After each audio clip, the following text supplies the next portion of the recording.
Chapter 20. In those days was Hezekiah sick unto death, and Isaiah, or Isaiah, the prophet, the son of Amoz, came to him, and said unto him, Thus saith the Lord, Set your house in order, for you shall die, and not live. Then he turned his face to the wall, and prayed unto the Lord, saying, Remember now, O Lord, I beg you, how I have walked before you in the truth and with the whole heart, and have done that which is good in your sight. And Hezekiah wept sore. And it came to pass, before Isaiah was gone out of the inner court of the city, that the word of the Lord came to him, saying, Return and say to Hezekiah, the prince of my people, Thus saith the Lord, the God of David your father, I have heard your prayer, I have seen your tears. Behold, I will heal you. On the third day you shall go up into the house of the Lord. And I will add unto your days 15 years, and I will deliver you and this city out of the hand of the king of Assyria. And I will defend this city for mine own sake, and for my servant David's sake. And Isaiah said, Take a cake of figs. And they took and laid it on the boil, and he recovered. And Hezekiah said unto Isaiah, What shall be the sign that the Lord will heal me, and that I shall go up unto the house of the Lord on the third day? And Isaiah said, This shall be the sign unto you from the Lord, that the Lord will do the thing that he has spoken. Shall the shadow go forward 10 degrees, or go back 10 degrees? And Hezekiah answered, It is a light thing for the shadow to decline 10 degrees. Nay, but let the shadow return backwards 10 degrees. And Isaiah the prophet cried unto the Lord, and he brought the shadow 10 degrees backward, by which it had gone down on the dial of Achaz. And at that time Berodach-baladan, the son of Baladan, king of Babylon, sent a letter and a present unto Hezekiah. And he had heard that Hezekiah was been sick. And Hezekiah hearkened unto them, and showed them all his treasure house, the silver and the gold and the spices and the precious oil, and the house of his armor, and all that was found in his treasure. There was nothing in the house nor in all his dominion that Hezekiah showed them not. Then came Isaiah the prophet unto King Hezekiah, and he said unto him, What saith these men, and from where came they unto you? And Hezekiah said, They are come from a far country, even from Babylon. And he said, What have they seen in your house? And Hezekiah answered, All that is in my house have they seen. There is nothing among my treasures that I have not shown them. And Isaiah said unto Hezekiah, Hear the word of the Lord. Behold, the days come, that all that is in your house, and that which your fathers have laid up in store unto this day, shall be carried to Babylon. Nothing shall be left, saith the Lord. And of your sons that shall issue from you, whom you shall beget, shall they take away, and they shall be officers in the palace of the king of Babylon. Then said Hezekiah unto Isaiah, Good is the word of the Lord, which you have spoken. He said, Moreover, is it not so, if peace and truth shall be in my days? Now the rest of the acts of Hezekiah, and all his might, and how he made the pool and the conduit, and brought water into the city, are they not written in the book of the Chronicles of the kings of Judah? And Hezekiah slept with his fathers, and Manasseh his son reigned in his stead. All right, let's go back up to verse 1. In last chapter, we remember that Rabshakeh and Sennacherib had come down, and they had seized Jerusalem, and they had tried to take it over, and they blasphemed God, and they cursed God, and finally God caused the shadow of death to pass over their camp and set them packing. Sennacherib went back to his own country into Nineveh, and there he was slain by his sons, just like God said would happen. Now, I said yesterday that this was a story was going to start all over, and we see now that it is going to start all over, and we're going to get a new understanding now out of all of this, even this where it's going to be turned around. Verse 1. In those days was Hezekiah sick unto death. And Ishiah the prophet, the son of Amoz, came to him, and said unto him, Thus saith the Lord, Set your house in order, for you shall die, and not live. So Hezekiah is sick. Hezekiah is the strength of God. He's become sick until he's going to die. And Isaiah's heard about it, or Ishiah. He's the son of Amoz, the brave, the bold. And he's come now down to Hezekiah, and he's told him, You're not going to make it through this. Sickness is going to kill you. Verse 2. Then he turned his face to the wall and prayed unto the Lord, saying, So now Hezekiah is turned towards the wall, and he's looking at the wall, and he's going to start to cry. 3. Remember now, O Lord, I beg you, how I walked before you in truth and with the whole heart, and have done that which is good in your sight. And Hezekiah wept sore. So he turns now to the wall, and he starts praying, and he's reminding God how he has walked before God, we see. And remember, Hezekiah has. He has broke down these high places and restored now the true altar of God, and he's tried to be obedient to the law just like David his father had. See, he's tried to cause the people now to come back and worship where God had said, now this is where you shall do this. But, verse 4, And it came to pass, before Ishiah was gone out of the inner court of the city, that the word of the Lord came to him, saying. So Ishiah had already took off now after he had told Hezekiah he wasn't going to make it. And before he could get out of the city, he's still in the inner court. And this is would be the inner court where the inner gates would be. 5. Return and say to Hezekiah, the prince of my people, Thus saith the Lord, the God of David, your father, I have heard your prayer, I have seen your tears, behold, I will heal you. On the 3rd day you shall go up into the house of the Lord. So now Ishiah went back, and he's told Hezekiah, God's heard you now, and God does remember. I mean, God keeps track of everything. He goes back and he tells Hezekiah, he says, God's heard you, and he's going to heal you. And on the 3rd day now, you'll be able to go up into the house of God.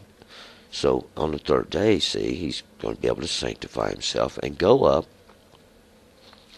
and present himself in the house of God. Verse 6, And this 3rd day, now 3rd, or this 3rd being even a portion thereof, is a day. Now, and this is the smaller circles we talk about, these little circles of silver. This is that we're going to see now the complete understanding of now these little circle of silver. And I will add unto your days 15 years, and I will deliver you and this city out of the hand of the king of Assyria, and will defend this city for my own sake and for my servant David's sake. And we'll see now, Ishiah is telling Hezekiah that God said that 15 years he's going to add to the days now, and these little circles, 15 years, this understanding even now, in the greater circle of it all, 15, the grace of the law, he is going to add to this understanding. He's going to defend Jerusalem against the king of Assyria, and this is the king of that Asherah, that little step they've made, this altar they've created for themselves. He's going to defend it now for his sake and for David's sake, because we'll see now God still, he's got a mission. It's still yet to go on. And Isaiah said, Take a cake of figs, and they took and laid it on the boil, and he recovered. So Ishiah tells him, Now make you a little cake of figs. So they make him a cake of figs. And these figs represent of the fruit that does come from the tree. And they lay it on the boil, and he does recover. 8. And Hezekiah said unto Ishiah, What shall be the sign that the Lord will heal me, and I shall go up into the house of the Lord the 3rd day? So now Hezekiah wants to know what's going to be the sign that God will heal him, and he'll go up to the house of the Lord. Well, the sign that God heals you is pretty obvious. The boil would heal. And, of course, this boil is a festering sore and has a very much higher understanding now of what this all means. Well, what shall be the sign? He wants to know. On the third, that I should go back to the house of the Lord the third day. Now, even let's complete this little circle. And Ishiah said, This shall be the sign unto you from the Lord, that the Lord will do the thing that he hath spoken. Shall the shadow go forward 10 degrees, or go back 10 degrees? So now Ishiah told Ezekiel, this is going to be the sign, and God's going to do this thing here.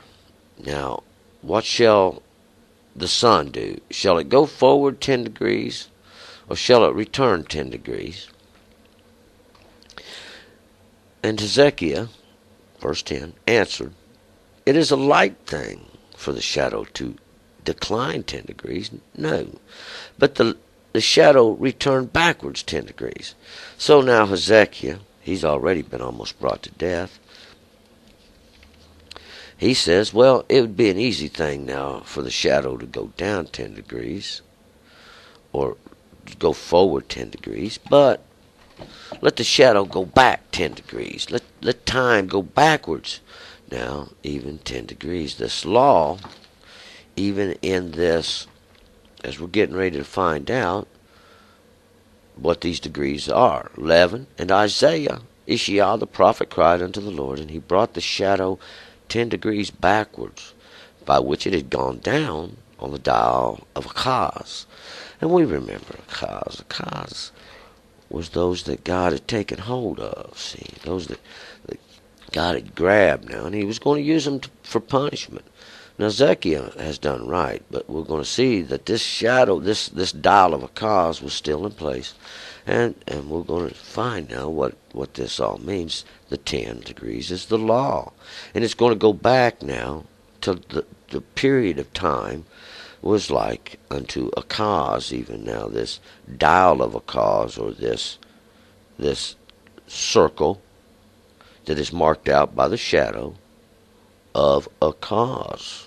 And that's what this shadow stands for now, these 10 degrees backwards into it, or back into this time of idolatry, because we're getting ready to find out that's exactly what's getting ready to happen. God has a new plan, though. It's not the Assyrian no more. It's not Aram no more. We're going to find out God's got a new plan. 12, understanding. At that time, Baladan, the son of Baladan, king of Babylon, sent a letter and a present unto Hezekiah, for he had heard that Hezekiah had been sick. So now, Baladan, this worshiper of Baal's rules, and that's basically what he is. He's the one who worships now this false idol's rules and the rules. And we're going to find that these, and as what God is going to relate to them, teachings of men, because that's what it is. He is the son of Baladan, and Baladan means Baal rules, or Baal judges. Baal's the judge, or however you want to say it, Baal's. And we're going to see he is the king of Babylon. Babylon means confusion, and this is the great king of the end time, even this great king of Babylon that God brings against the world. And we're going to get the prophecies of him and the example. Sent a letter and a present to Hezekiah. So he's heard now. Hezekiah is sick, so he sends him a little present. And Hezekiah 13 hearkened unto them, and showed them all his treasure house, the silver and the gold and the spices and the precious oil, and the house of his armor, and all that was found in his treasures. There was nothing in the house, nor all his dominion, that Hezekiah showed them not. So now the king of Babylon's come down. Hezekiah gives them the grand tour, show them everything in the house. And we remembered, this is, I'm going to liken this unto this thief that was just searched out. This one who we just heard about, a thief now that searches out, because that's what this king of Babylon's come to do. He's come to search out. And Hezekiah shows him everything. The silver, the gold, the spices and the precious oil. The silver is, that which you got to pass through the fire, that which belongs to God. These spices are the little truths that come from God that give us the spice in life, these little things God does for us even. And the precious oil, we know that that's the anointing that comes from the obedience to the law of God. And his armor now, his armor represents even that shield, that protection God gives us. 14. Then came Isaiah the prophet unto the king Hezekiah, and said unto him, What said these men, and from where came they unto you? And Hezekiah said, They are come from a far country, even from Babylon. So Isaiah comes now. He's come over to Hezekiah. He wants to know who these guys were and where they come from. And Hezekiah tells him, They come from Babylon. They've come from the land of confusion. 15. And he said, What have they seen in your house? And Hezekiah answered, All that is in my house have they seen. There is nothing among my treasures that I have not shown them. 16. And Isaiah said unto Hezekiah, Hear the word of the Lord. So Hezekiah told him, I've showed him everything. And now Isaiah's got something for Hezekiah to hear. 17. Behold, the days come, that all that is in your house, and that which your fathers have laid up in store unto this day, shall be carried to Babylon. Nothing shall be left, saith the Lord. So we have now the beginning of the prophecies of the end time. And these are the great prophecies that everybody wonders about, what's going to happen. Of course, we don't know what's going to happen. See? Why? Because Israel's went astray. Judah's went astray. And God's going to punish. God is going to punish. He's going to make an example now. 18. And of your sons that shall issue from you, whom you shall beget, shall they take away. And they shall be officers in the palace of the king of Babylon. So, now, Isaiah's telling them what God's got to say. He's telling him, you showed Babylon everything in your house. Now, behold, this king of confusion, he's going to come and carry everything you've got away. And this king of confusion, he's going to make your sons that shall come out of you officers now in his palace. Even this palace, this is going to represent even this great palace of Baal and confusion of the end time. 19. Then said Hezekiah unto Isaiah, Good is the word of the Lord, which you have spoken. He said, moreover, Is it not so, if peace and truth shall be in my days? So Hezekiah, he's like a lot of people we find today. He says, well, that's all right as long as I got a good way to go, and it's good in my days. He don't really care about what's going to happen to the children. He don't care about the next generation. And we'll find this has kind of been the way it is. It's always been the way it is. They ain't looking for the next generation. Nobody's teaching the next generation the law. Nobody's handing down the understanding that it takes to keep all this driven out. See, nobody does it. It gets lost, and we're going to find out. See, that's what this is all about.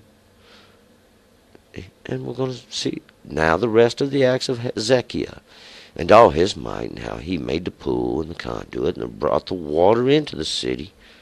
Aren't they not written in the book of the Chronicles of the Kings of Judah? So we'll see now this Hezekiah, this strength of God. He is the one that dug the upper pool, so the water could raise up. He dammed it off, and built the dam now and raised the water level, made the conduit, dug the place that the water could come into the city.